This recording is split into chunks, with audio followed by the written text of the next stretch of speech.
Проблемы организации летнего отдыха обсудили в правительстве. На повестке дня – вопросы охраны жизни и здоровья детей.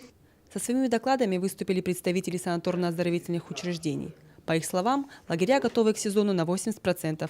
Уже проведены ремонтно-подготовительные работы, а весь персонал прошел медицинское обследование.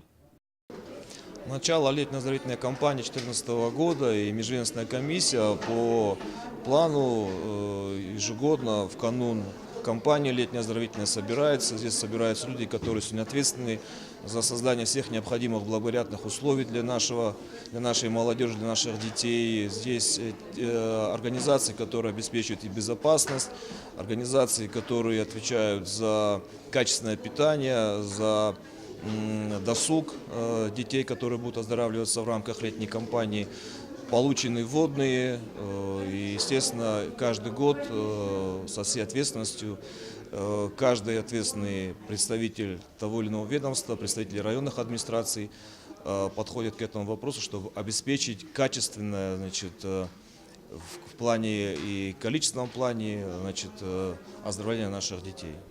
Приоритет на получение путевки в оздоровительный лагерь имеют малоимущие семьи, дети-сироты и несовершеннолетние, находящиеся под попечительством.